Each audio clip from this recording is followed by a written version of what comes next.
All right, we'll go ahead and get the webinar started now. First and foremost, I'd like to thank all of our participants for showing up tonight. For me, or for us out here in Bahrain, for those of you who don't know, I'm out in Bahrain, deployed to the Middle East right now. It's 5 a.m. So for my friends out here in Bahrain, thank you for getting up so early to be here for this. This is going to be a 30-minute informational presentation. We're going to go over how and why to invest in apartment complexes. And then we're going to follow it up with 30 minutes of question and answering. So everybody should have down at the bottom of your screen a little Q&A tab. Anytime that you have any questions throughout the brief, please feel free to put your question, type your question in, and one of the team members will respond to your question. If your question has, if we think it's something that's good for the entire group to hear during the Q&A, we may not answer it right away, but if it's something that's specific to your needs or something that we can easily answer via text, then we'll go ahead and answer those right away. All right, without further ado, I'm going to go ahead and share my screen with you guys, and we'll get the presentation started.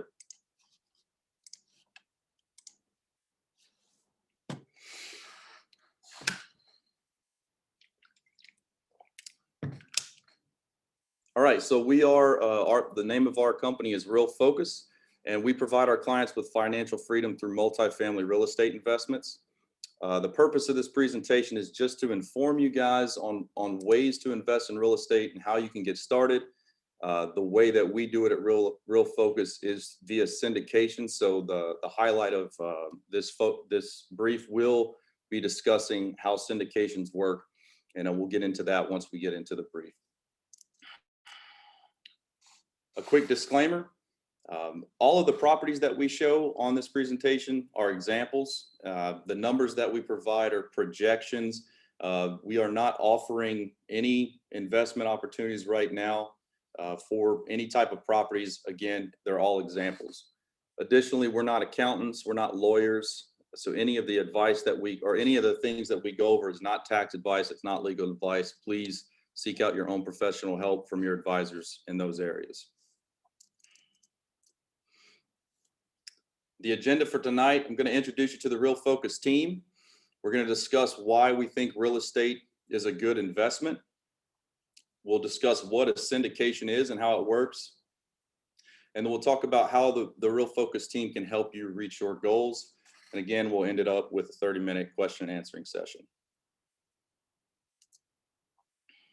All right, so for the team, for those of you who don't know me, I'm Ramsey Blankenship. I'm the project lead. I'll be doing all of tonight's presentation. I'm a Master Chief in Navy Special Operations. I've been active duty in the Navy for 15 years now. I'm also a multifamily real estate investor. I've got multiple apartment complexes across 3 different states. And the next person on our team is going to be Brandon Magarowski.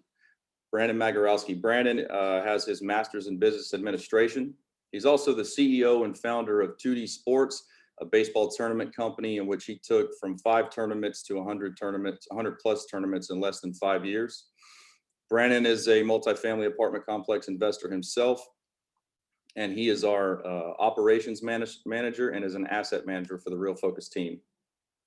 Next is Joey Bickham. Joey's a naval officer. He's currently stationed down in Panama City, Florida at the U.S. Navy Dive School. He's got 15 years of construction background, and he currently handles project management for the Navy, basically putting together multi-million dollar projects for the U.S. government. And then lastly, but not least, we have Tim Kelly. Tim just retired out of the Navy, or he just got out of the U.S. Navy as a Chief Petty Officer.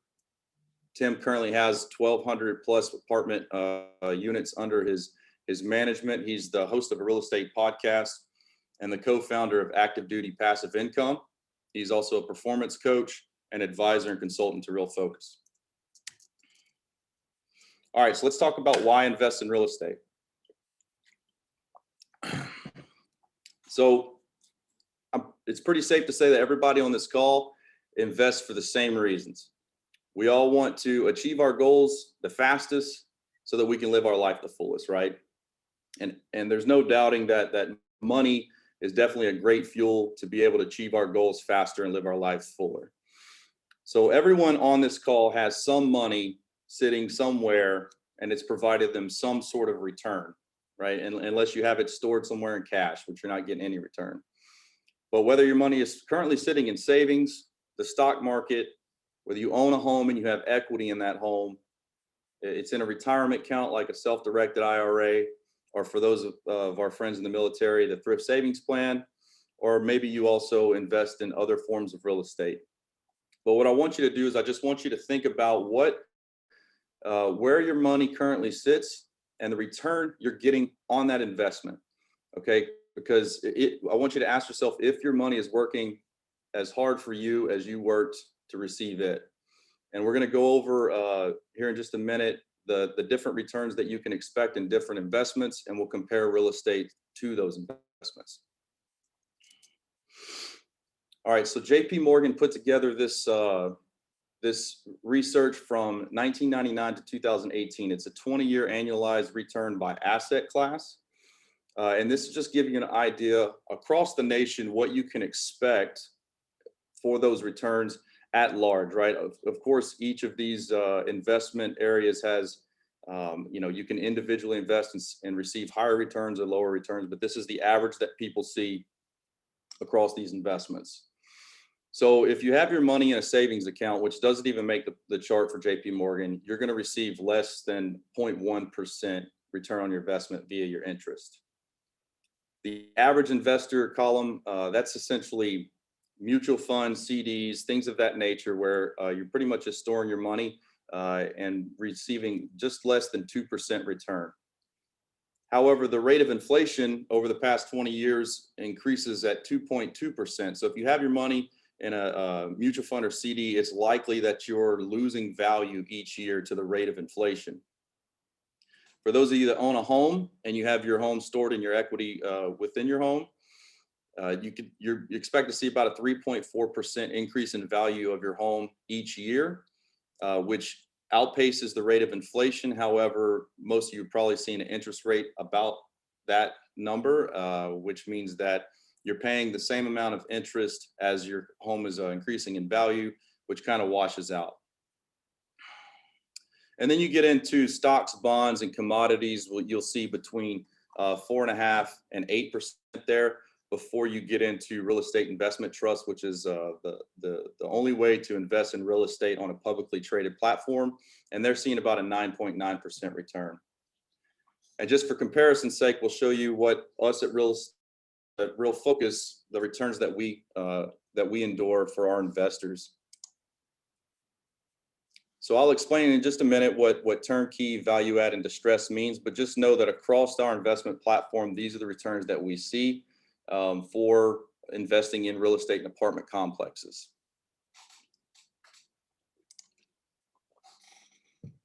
So what does this mean to you guys? So over to the left, you'll see that if you have $50,000 sitting in any one of these investment categories over a 5-year period of time, this is what you can expect as far as a return on investment. Now, this isn't a compound investment. This is the money that you receive each year added up over 5 years. And as you can see, the two top categories are the real estate categories. So again, I want you to ask yourself, if are investments allowing you to reach your goals the fastest and live your life the fullest?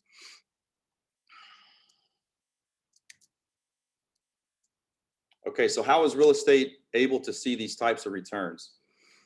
So any investment within real estate, any residential investment is going to see 5 major wealth generators. All right, any type of income that you see from real estate will fall into one of these generators, and we'll go over them right now. But there's a short-term generator and there are 4 long-term generators. The first one is forced appreciation. Now, what forced appreciation means simply is you take a property, you buy something, you make it better, increase the value, and then you essentially sell it for a gain. Typically renovations, developments, things like that. Anything you buy and you put money into it to make it better, or you put your time and effort into it, you're forcing that piece of property to appreciate. But in order to see the next 4 generators, you have to hold on to that property for amount of time that makes sense for you to be able to see a return, and that's typically 12 months or longer. So you have market appreciation, cash flow, principal pay down, and tax deductions. These are all your long-term generators. All right, and market appreciation, that simply means that the area your property is in becomes more expensive to live, and therefore all ships rise with the tide. Your property increases in value.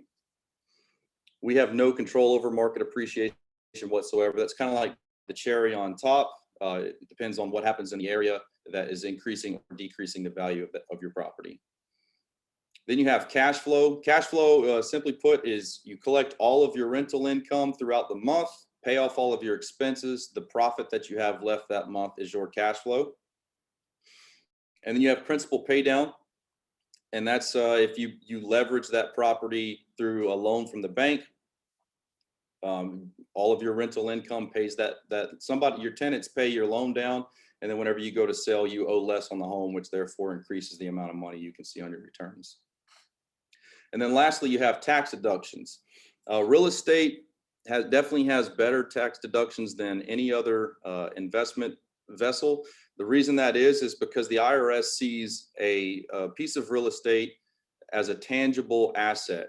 So even though the value of your real estate increases at an average of 3.4% per year, the IRS understands that roofs have to be replaced, air conditioners have to be replaced, everything's got to be fixed. So they allow you to deduce that asset as it is depreciating in value, even though the value of the property is going up. So that is by far the largest tax benefit of investing in real estate.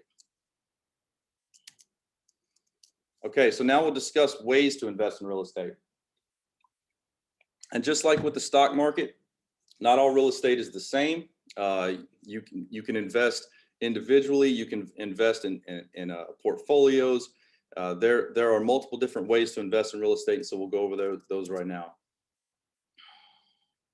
So we're talking about different types of income from real estate.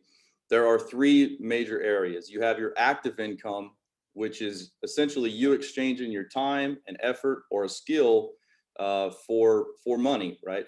And so it's you working for your money. Semi-active investments, it's essentially you own some sort of real estate asset that requires your attention. So it may bring in revenue while you sleep, but because you own it and you likely manage it, it just requires your attention on a daily basis. And then you have passive, which is strictly your money out there working for you and bringing you a return. So examples of active income would be developments or fix and flips. Essentially, the forced appreciation generator that we talked about. You buy something, put your time and effort into it, and you make it better. When it comes to time, effort, risk, and reward, these active income takes a lot of your time and effort, typically involves a lot of risk for a moderate reward. And we'll go over why these rewards are the way they are in the next couple of slides. Then you have semi-active, which is essentially owning the asset and you self-manage it. Your time is much lower, the effort is moderate, and your risk is high because the asset's in your name. So if it doesn't perform, you stand to lose a lot more than just your down payment. And then your reward is moderate. And then lastly, you have the passive category, which is your money being deployed and coming back with friends. Now, if you own an asset and you get it professionally managed, and every time an issue comes up, somebody else handles the issue, then that is truly a passive investment. I typically see that with people who buy turnkey properties and hold on to them and put them under professional management. You have notes and lending, which is essentially you are the bank, but whenever you do lending or any type of notes, you are lending your money to somebody in the real estate world, and you have an agreed upon return that you will receive regardless of how that property performs. And then lastly, you have a capital partner where you become the investor, essentially a partner in a deal, which is what we do. And those are called syndications. The risk or the time and effort is very low. That's essentially doing like what you're doing right now, sitting on a webinar, educating yourself on how it works, and then making the decision to invest. The risk is low is because the down payment that you put or the capital contribution into the property is all that you stand to lose, because the risk is put in with the management team who actually goes out and purchases the property. And if that loan defaults, then it's on them.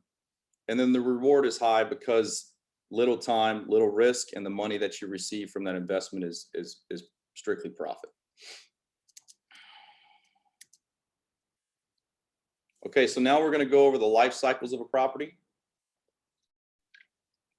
And it's important that we go through these simply because whenever we are talking about the types of investments, this is just the language that gets used in the real estate world, so that people can identify what stage of the life cycle a property is in. And so every property is either going to enter the life cycle as a development or return to the beginning of the life cycle as a fix and flip. Once the property is either built or it's completely renovated, it then enters into its highest value and best use, which is known as turnkey. And that term is simply, it's ready to go. You get the keys and now it's performing as an asset. But over time, typically a span of 15 to 20 years, that brand new asset starts to, for lack of a better term, break down or become outdated. And it'll need renovations to be brought back up to its highest and best use. And what we'll typically see is most properties stay within this cycle. They go back and forth between turnkey and value add through renovations and through updates. However, if the owner or the management team does not do a great job of keeping it up to date, eventually that property can enter the distress category via delinquency, or sometimes natural disasters happen that immediately put a property into the distressed category. And these properties are in need of repair. Now, there's all types of different distress. There's different levels of distress. Some have tenants inside of them, but just don't perform at a rate that it can even afford its own repairs. Some of them are completely condemned. And the only way to get it from a distressed category back into the life cycle, the beginning stages of life cycle, is via fix and flip.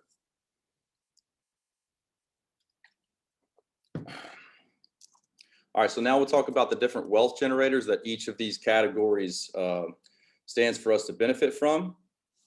So from a development of fix and flip, remember we talked about forced appreciation is that short-term generator where you take something, make it better, and then it enters the life cycle as a turnkey property. Well, the only opportunity in developments and fix and flips is essentially that forced appreciation, which it is a big opportunity, but you have to hold on to it for a substantial period of time to be able to see the other four wealth generators. Once it enters that turnkey status, the forced appreciation generator goes away, and that's because the appreciation's already been added to it via the development, fix and flip process. And it's at its highest value and best use, but you don't have any room to force appreciation into it. Until roughly 15 to 20 years later, something substantial happens to where that property is operating as a full-on business. It's receiving market appreciation. It's got tenants in it, so it's receiving cash flow. If you have cash flow, you're able to pay down your principal mortgage from the bank. And because you're holding it for a period of time, you're able to receive the tax deductions as well. But because it needs renovations, the opportunity opens back up for someone to purchase that property, force the appreciation, return it to the turnkey status, and realize all five wealth generators. And then the last cycle is distress, in which the only opportunity there is, again, to force appreciation via fix and flip to return it back to a turnkey status. So now I'm quickly going to go through this slide just to give everyone on the call an idea of how many, we're talking about multifamily apartment complexes. So they range from 2 units all the way to 1,000 units. We're going to discuss kind of what those categories are really quickly and talk about who plays in these categories, who it is that's purchasing these properties within these categories. So anything 4 units and below, so up to a quadplex, is considered residential property. 5 units above is commercial residential. The difference is if you go to a bank, you can buy a quadplex on just a regular residential loan. You go to a bank for 5 units and above, they're going to require, it's going to be a commercial loan, which the down payments are higher, insurance rates are higher. It costs a little bit more, but it's looked at as a business at that point. So from 4 to 20 units, you're going to have, or sorry, from 4 units and below, you're going to have a lot of individual part-time investors. Probably anybody on this call could go out and buy a duplex or a triplex somewhere out in the country. Once you get to 5 units to 20 units, you typically have the price of these properties for the most at large requires a couple of people pulling their money together, and that would be something like a joint venture. Or you have individual investors who are full-time investors and focus on these types of deals. But once you get past that 20 unit level, typically you start to outprice some of the joint ventures or the full-time investors who are just investing on their own. And you start to get into the realm of needing to syndicate, which is people pulling their money together from investors and purchasing these properties as a group. Now, the big break in the line that you see for at the 100 units is anything 100 units and below. Typically, the economy of scale for those properties does not bring in enough income to afford on-site management. It has to be contracted out to a third party, and those rates are a bit higher. So at 100 units and above, we typically see those properties can afford on-site management. Why this is substantial is because between 20 and 100 units, there's not very much competition to purchase those properties, which opens up a very good opportunity to get cheaper prices on apartments. And once you get above 100 units, you see a lot of competition from other syndicators. So you start getting some of the institutional money involved because these are more attractive assets. And then 200 plus units, that's where a lot of the big money gets involved. A lot of the real estate investment trusts start putting in money. And 200 units and above, we're really starting to compete with people who are not looking for the returns that we are. They're just simply looking to outpace the S&P or stock market returns. Whereas us at Real Focus, we're looking to way outperform those returns. So our range is going to be between the 20 and 200 unit range.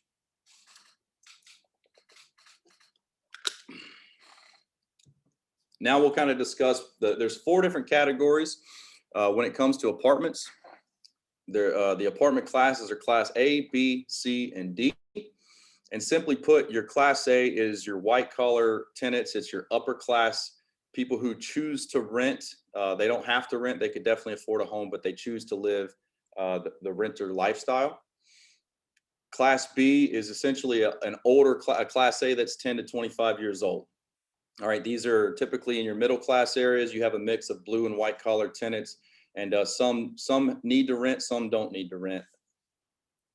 Class C is going to be your middle to lower class areas. We have your blue collar tenants, and typically these people are either renters for life or they're new to the workforce and they have not yet worked their way up to the class B, class A apartments. And then you have class D, which is your Section 8 subsidized housing. Those are your lower class areas. And as you can see, the amenities just go down with each class. Real Focus likes to invest in Class B and Class C apartments. Again, Class A, all of the appreciation has already been added. They're newer developments. And then in Class B is where you typically see your value add. Class B and Class C is where you see your value add investments. And sometimes you can find distressed properties in Class B and C neighborhoods. We do not go into Class D areas whatsoever. Okay, so now we're going to talk about what a syndication is and how it works. And this is going to be a very simplified version of it. But the point is to kind of show the major stages of a syndication. So with any syndication, you're going to have 3 different groups of people. You have the people who know what to do, the people who actually do it, and the people who pay for it to be done. So the people who know what to do are going to be your general partners. These are your project managers. They're the ones who go out, they vet the apartment complexes, they get them under contract, they pull together the investors, and then they actually put the deal together and hold on to it for the life cycle of the loan. all of the properties that they go out and find are going to come with industry experts such as your management team, your property manager, leasing officer, maintenance team, whether that be on site or contracted out. And then you have your limited partners, which are your investors, and their contribution is the capital that it takes to be able to purchase the property. So the way that it works is whenever the general partners find a property that they would like to purchase, they put together the package and they present it to the limited partners. The limited partners choose to or not to invest into that deal. The ones that choose to invest in that deal enter into the limited partnership, and that capital is transferred over to the general partnership, who then goes to the bank, leverages that money, secures the loan, and purchases the property. And then the keys are given to the general partners to go ahead and implement the business plan. Once the property is under ownership, the general partners are going to assign an asset manager to implement the business plan. So they work with the management team, the maintenance team, and the contractors to implement our business plan that we put together. Once the property is stabilized, it starts bringing in the income. That money goes to the general partnership and the limited partnership, and it's split at an agreed upon return. For the purpose of this brief, we're discussing a 70-30 split, and I'll go over in a bit what that means. It's essentially 70% of the profits go to the limited partners and 30 go to the general partners. The property is typically held on to about 3 to 5 years, and once it is sold, the benefits or the equity received from the sale of the property again gets split at the agreed upon rate. And that is how syndication works at large. So now we're going to go over some definitions. We're talking about the profit splits between limited partners, general partners, and discuss kind of what you guys can expect in any syndication on how the general partnership gets paid to do these things. So for the first, what you see over to the left, you'll see the limited partners receive 70%, general partners get 30%, and then there's a preferred return and an IRR hurdle, okay? So what that means is that preferred return is 100% goes to the limited partnership as money starts coming in, whether that's through cash flow or if that's through the sale of the property. So up to 8%, that preferred return all goes to the limited partnership. Once the return gets higher than 8%, it's split 70-30. And then if we implement an IRR hurdle, which means that we have exceeded the projected returns and done a very good job, which this aligns our interest with any of our investors, then anything above that 20%, we get split 50-50. And I have an example here. So on a $50,000 investment, the annual return for that specific investment, if we receive 25% returns, that would be $12,500. And this is how it would be split between the LP and the GP. Let me go back one. So like you see, 8% and below, all $4,000 would go to the limited partnership or the investors. Between 8% and 20%, it would be split 70-30. And then above that 20% would be split 50-50. And to give you an idea, even after all of that, the actual split for the cash flow on this example would be 75.5% would go to the limited partners and 24.5% would go to the general partnership. Okay. So these definitions that we have off here to the left, I don't have time to go through each one of them individually. However, everybody will get a link to this brief and this video later, and you can go through and look at these definitions and ask any questions that you may have. Okay, so now we'll talk about why or how Real Focus can help you reach your financial goals and what it is that we do or what our business model is for syndications and how people can get involved. So our business model is pretty simple. We use data, statistics, and historical information to select the markets that have the highest likelihood of providing our investors with a good return. Okay, we go into these markets and we find the properties that we'd like to acquire. That process typically takes 60 to 90 days. The first 2 years are going to be adding the value. up to 2 years. And that's because these leases, typically 12-month leases, and our rate of being able to renovate properties is going to be heavily dependent on the contractors. But up to 24-month period of time, we're going to work on the improvements, adding the value and updating the property. We hold on to it for 3 to 4 years while the property is stabilized, so we can maximize the returns in year 5. And the next slide that I'm going to show you is going to be how we analyze the markets. Okay, so everything starts with good location. Now, we can't change the location of a property, but we can certainly pick the locations that it makes the most sense to purchase properties in. And on a large scale, I mean, we track data from all types of different resources, but we won't even go into a market if the market doesn't meet what we call the market vital signs, and there's 5 of them. And simply put, like what our mission statement is on market analysis, and the easiest way to understand it is that people migrate to areas that have better paying jobs so they can afford nicer homes in safer areas.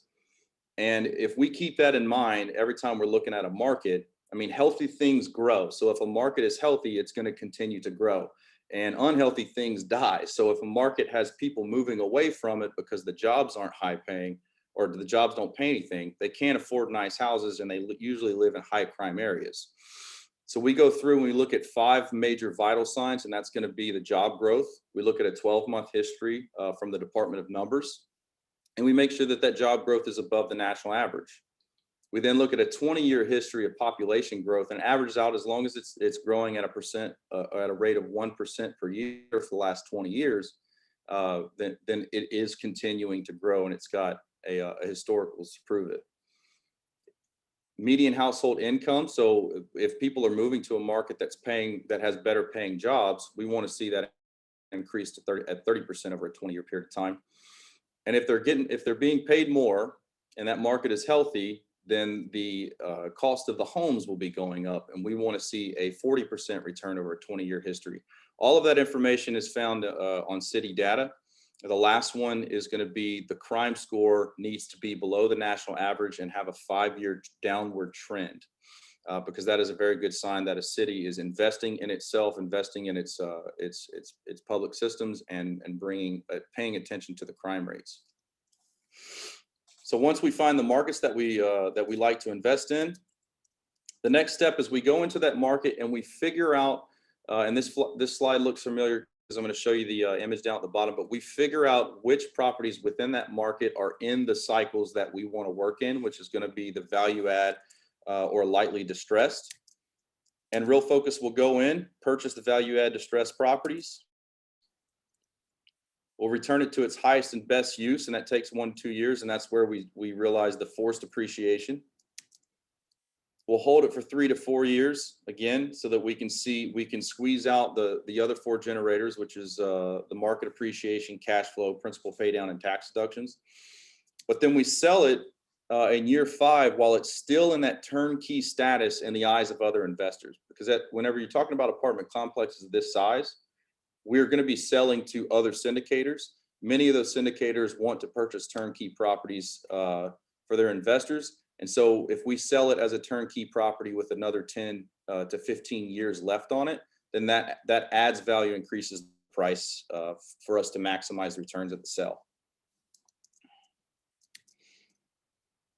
All right, so I'm quickly going to go over property overview real quick, just to give you an example of what it looks like when we do have one of these properties to offer. And we'll talk about some of the returns. So this example is called Belle Reve Club. It's in Jacksonville, Florida. It's a 104 unit apartment complex. It's a B-class apartment complex, and the average rent is $912 a month across all 104 units. The highlights or the opportunities of this property is that it currently rents below market average for about $225 compared to the other comparables. The occupancy rate is 8% lower than the market average. The current owners spend $10,000 a year on unnecessary expenditures. It gives it a market evaluation of $8.1 million, and we get it under contract for $8 million. The only thing you really care about on this slide is going to be down at the bottom, where you can see the other comparables within the area are renting for anywhere from $200 to $260 per unit more per month. So that's our big opportunity there, is to increase the rents. Then we implement our business plan. It's going to look pretty familiar. The step one, we're going to improve the marketing to increase that occupancy. That was 8% below market, which in the Jacksonville market occupancy is about 95%. Renovate the units with a moderate $2,500 per unit renovation. We can increase all of the rents up to market, which is that $225 a month in increased rents, in which over the next couple of years, as leases expire, we renovate, increase those rents, hold on to it for 3 to 4 years and sell in year 5, so that we can return our investors what we're projecting 2 times their money. So if they invest $50,000, expecting $100,000 back. And that is the plan on how we take an $8 million complex, turn it into a $10.5 million complex. And I'll go through how that works in one of the later slides. This slide right here is simply to show you the capital improvements. So the first 3 months are going to be heavily focused on exterior renovations. So if we make the outside look nice, every time that we renovate an interior, now we have an interior that matches an exterior, and we can get the highest and best market rents for that area. However, the interior units take the longest, as you can see, that 24 months or less down there. That is because we have to wait for the leases expire before we can go in and renovate that unit.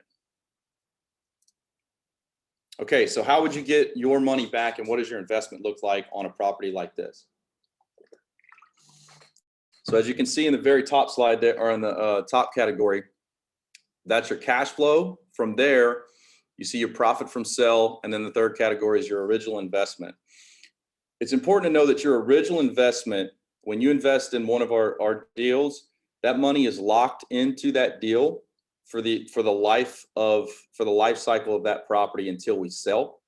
Anything that you return in the other 2 categories, cash flow or profits from sale, are your profits, right? So and then whenever we sell, you get your original investment returned to you. So as we go through the years, year 1 and 2, if you look at the cash flow from that, they're going to be a bit lower, because during the renovation period, we have renovation expenses as well as vacancies while those units are getting renovated. So the cash flow is not going to be as high for year 1 and 2. But after we finish all the renovations and are able to increase the rents to market rent, that's why we hold on to it for another 3 years, because the income from cash flow is substantially higher. And then each year it's able to appreciate with the market. So on this investment, we are projecting 10% returns on cash flow, and a 10% return over a 5-year period of time equals the $25,000 return on your investment for those 5 years.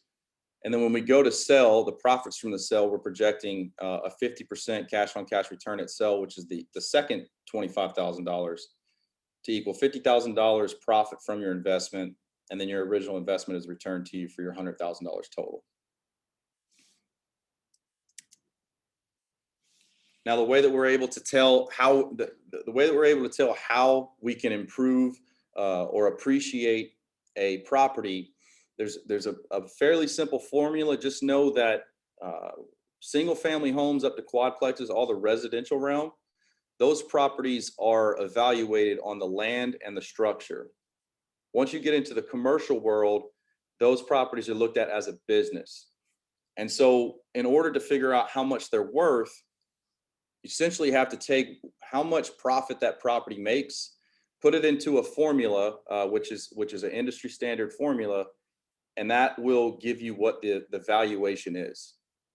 Okay, so if you look at it down here at the bottom, if we increase the average rents by $225, that increases the profit quite a bit.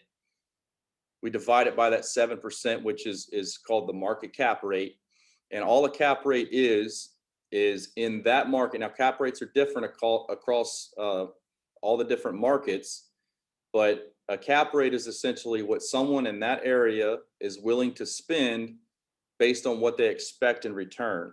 So a 7% cap rate would mean that an investor in that city is willing to spend $100 and expect $7 back per year on that investment. So in New York, San Francisco, places where there's a lot of competition, there's a lot of demand and very little supply, the cap rate is going to be lower because those investors expect a lower return, or they're willing to pay more so they see a lower return. So at a 7% cap rate for this formula, you can see where we valued the property at 8.1 million. And then after the 5 years and all the repairs are done, all the rents have been increased.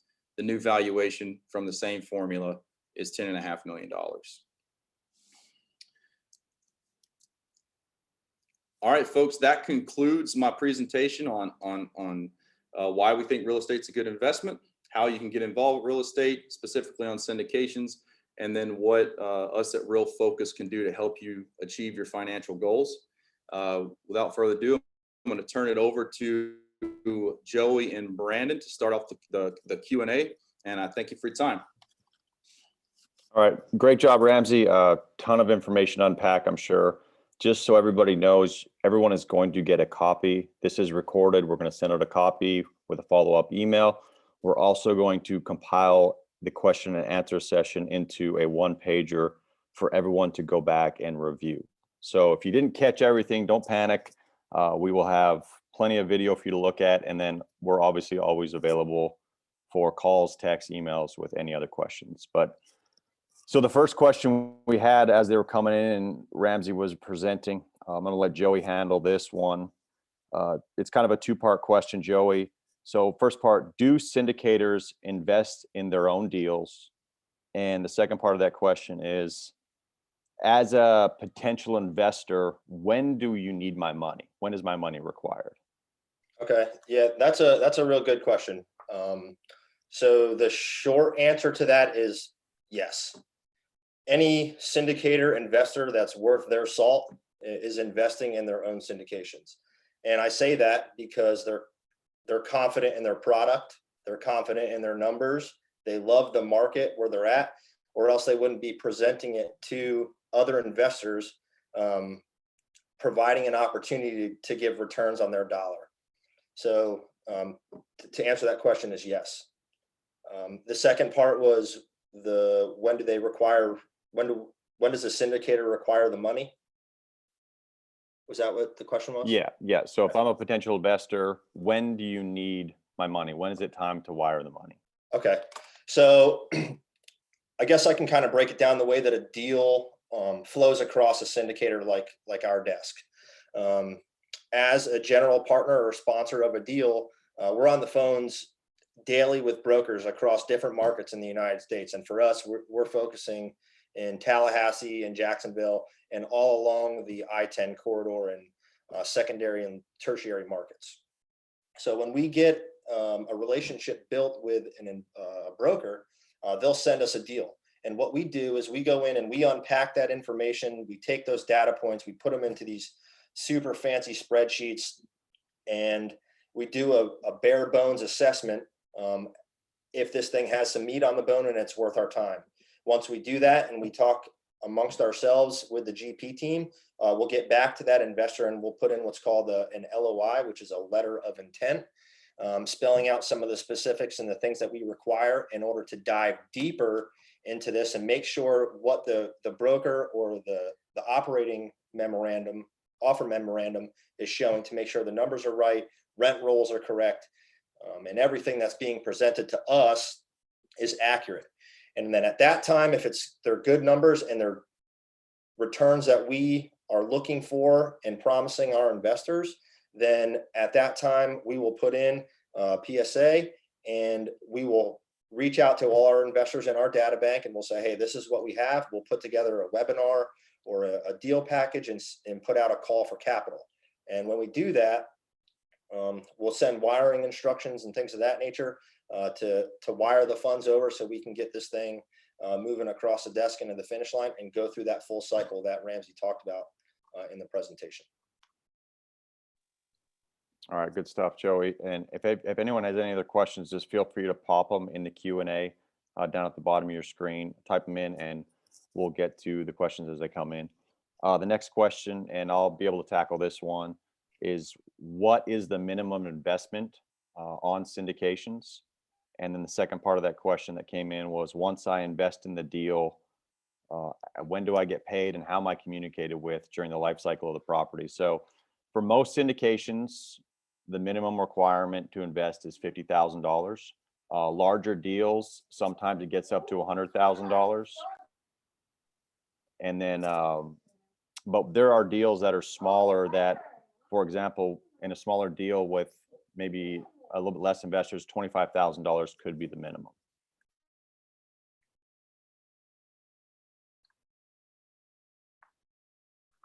So once I invest in a deal and it closes, how am I communicated with and when do I get paid? So after a deal closes, we will host, or usually syndicators host, a quarterly webinar or Zoom call to give updates on the property that will include quarterly reports. On the payments, it depends on the deal and the syndicator. Sometimes it's monthly cash flow payments and sometimes that's quarterly payments. But there is monthly communication via newsletter and quarterly meetings and reports sent out to investors. Let me just look in the chat. Okay, Rams, you want to jump back in on this one here? If you're still there. There you are. Okay. Yeah, I'm still here. Question came in. So what's the guarantee that you sell a property by year 5 is the question. All right, so that question is coming from my dad buddy, Evan Dean. Hey, Evan, how you doing, man?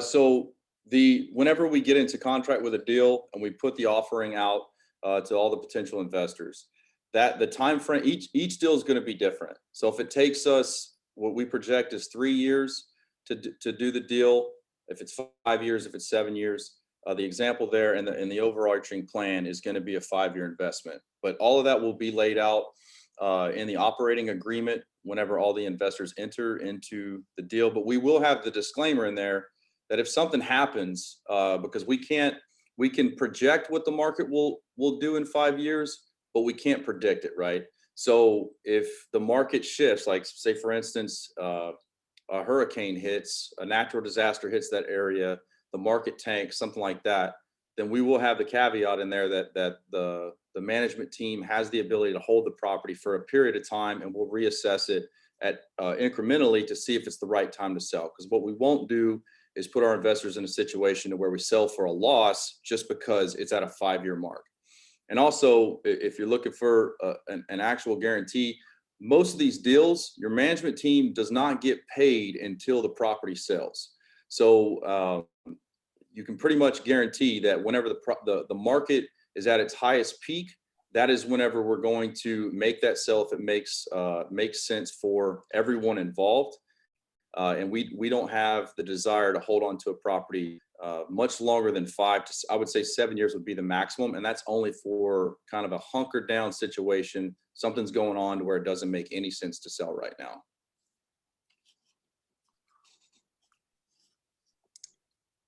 Sorry, I'm muted. And just to piggyback off that, a question popped in as you were doing that answer from Chris, local investor in Shreveport. So are you open to refinancing a property, or are you just going to sell the property? And I think, I mean, the short answer is obviously it's deal dependent, but I'll let you kind of elaborate on that.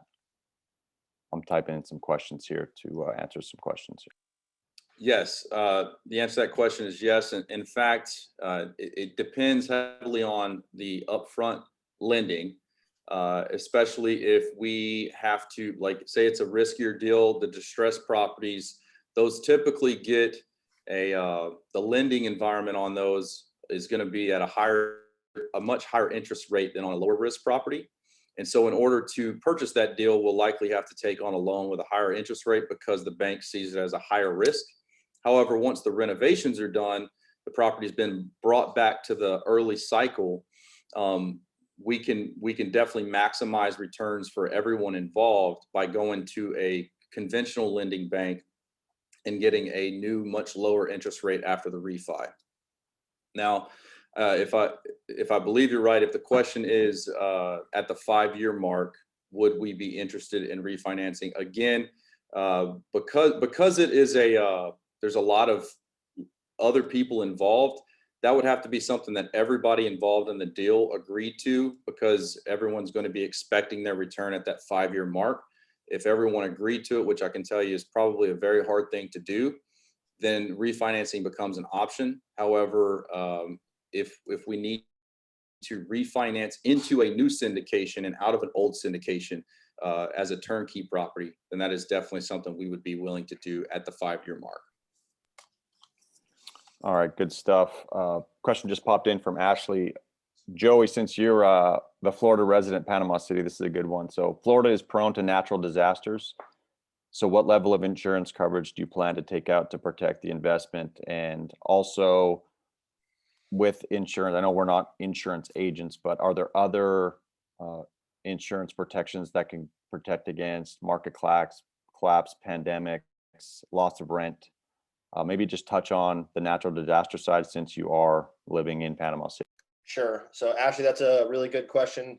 Having just gone through Hurricane Michael not too long ago, Ramsey had to deal with this a little bit too on some of his properties here. You know, insurance is very important. So to answer your question, we do touch base on 3 different types of insurance. You know, your basic, your broad, and your special types for these assets that we'll be purchasing.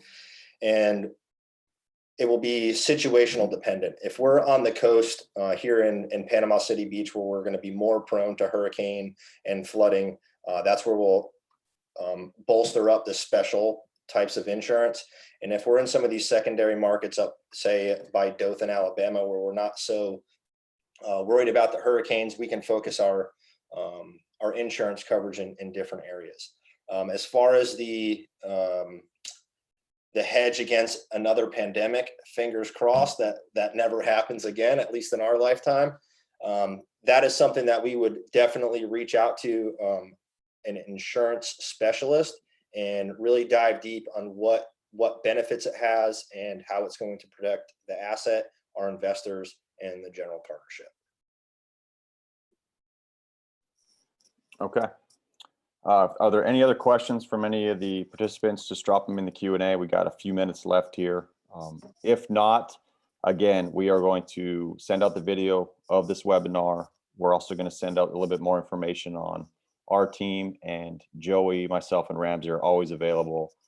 We have relationships with probably all the people on this call. So text, email, phone call to set up a call with us, and we'll be able to happy to answer any questions you have.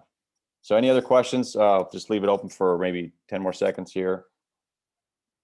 Okay, here comes one. Let me just read this real quick.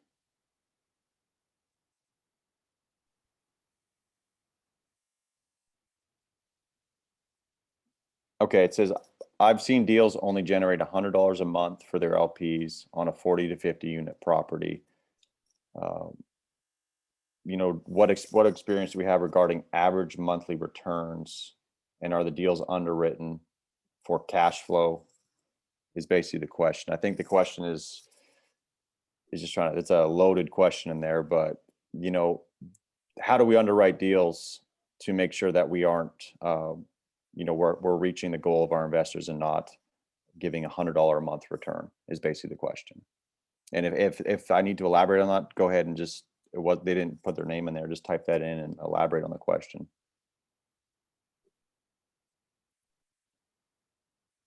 Joey, Rams, you guys want to jump on that one? Yeah, so I think to Joey. answer this one at a you know, with a broad brush, it really boils down to what we spoke about with what Real Focus strives to get our investors, that 10 to 12 and upwards percentage on cash flow for our LPs, and it all boils down to the underwriting. If we're looking at and we're only going to generate, and we project that we're only going to get $100 per month for an investor throughout a 40 or 50 unit property, that's probably something that we're not going to put on the table for an investor to recoup those funds right up. But it's situational dependent. And like you said, it's kind of a loaded question there. So you can't really tell, and you can't predict what the market is going to do, but we can definitely project, and it all boils down to the numbers and how well and how deep the underwriting goes. I want to add on to that too. So the $100 a month. So what we should be focusing on here is the percent return on investment per month. Okay, so $100 a month, if you only had to invest $1,000, would be, you know, a 10% return per month. So it really depends on what your capital contribution is and what your percent return on that investment is.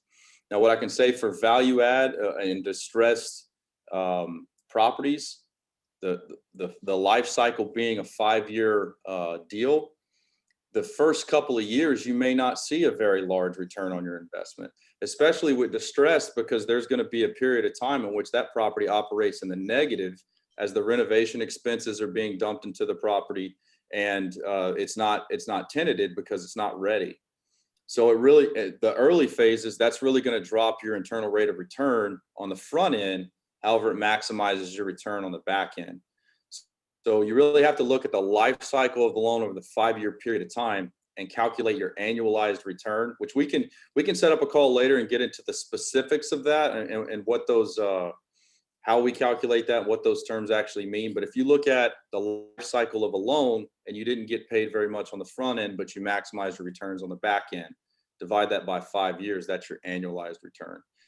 You as a specific investor, whenever the property is presented to you, need to be able, you know, this is why we do these webinars and we communicate with our investors, be able to take a look at that and understand if that team's business plan makes sense, if they can actually give you the returns that they are saying that they can, and if the returns work for you. Now, if you look at a deal and it says they're going to give you, you know, $20,000 a month return, you're only getting $100 a month, and I would be looking at the operating agreement and making sure that these guys aren't trying to take you. All right, so that's what I have for that one, Brandon. Yeah, add on to that, Ramsey, because there's a question about the IRR, and it just is just asking, you know, whose IRR is being calculated? Is it the IRR for the total investors or just the management? So IRR doesn't exist for the management. IRR is specifically based on the money invested. Okay, so like we talked about earlier, does the general partnership invest into the deal? If the general partnership invests into the deal, they're investing on the limited partnership side of the deal with limited partners. So their return is going to be the exact same for the capital contributed. So IRR is based on your return, and there's a calculation that we can't go into right now, but it basically accounts for the time over the entire portion of the loan. That is all calculated on the limited partnership side. All right, good stuff. A couple more questions popped in. Is your underwriting process, for your underwriting process, do you have conservative or aggressive underwriting approach? We are very conservative with our underwriting, Chris. And we actually just brought on another team member who's a underwriting specialist to take on the deals. And that's going to lead to, Jason, your question is, does Real Focus have any syndicated investments at this time? So right now, weekly, we are underwriting several deals a week and looking now, analyzing several deals a week. There's actually 2 deals in Jacksonville right now that we are analyzing a lot deeper, and we are put those into our underwriter's hands, who's going to take a look at them over the weekend. Tim Kelly, who is our strategic advisor, just went full cycle on I think it was a 54 unit mobile home park in Mobile, Alabama. By full cycle, I mean bought, renovated, that 3 to 5 year hold period, and they sold after 5 years. So Tim Kelly has, I think, 1,000. His team has 1,000 income producing assets under their belt, and they've raised over $5 million. The 3 of us on the call right now are analyzing deals weekly, and we project to close on a deal in the next 3 to 6 months. Let me just get these going out of the chat here. Okay, what is your plan? Is the tenant payment deferred moratorium? She's talking about the Joe Biden moratorium being extended for tenants. I can touch on this, and maybe Joey and Ramsey can kind of piggyback. I had a RIA meeting last month, and there was actually an attorney up there talking about the moratorium. And just to understand, as a tenant, to qualify for non-eviction, you actually have to complete like a 5-step process. It's an entire page, and it's a lot more difficult to qualify than people think as a tenant.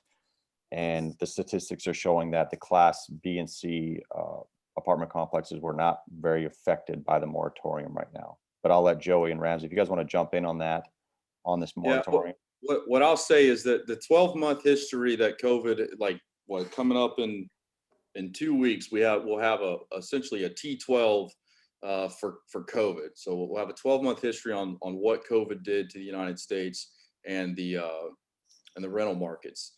So your areas that were, and this goes back to market selection, because your areas that were hit the hardest are those low cap rate areas. So New York, I think San Francisco saw a 15% drop in rental income in 3 months after COVID hit. New York saw, I think, 12. The markets that we look at, Jacksonville saw a 1.6% increase in rent throughout COVID. So not only or in rental income throughout COVID. So COVID did have an effect across the country, but there's still markets that were able to increase rents throughout COVID because they had jobs that weren't necessarily the blue collar jobs that everybody gets laid off first on. They had a lot of higher paying jobs, so people had a lot more net worth set aside to get them through the storm. So the specific, I know the question is very specific about with the new president, but just know that the risk is bought down by market selection in the first place. And now that we actually have a full 12 months to view these markets, we can make a much more informed decision on which areas are essentially pandemic resistant. Great stuff. Okay, Joe, I'm gonna let you handle this one. This question's from Cade, my boy up in Oregon. Hey, Cade, thanks for the question. What is the timeline after a property is presented to an investor? Do you expect to move forward? Basically, how much time does the investor have to make a decision? You said that you're going to throw that one my way? Yeah. Okay.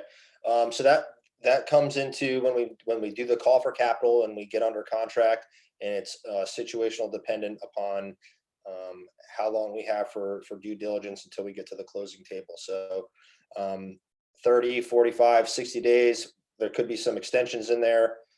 So it varies per property. Awesome stuff. Okay, guys, we are past the hour mark.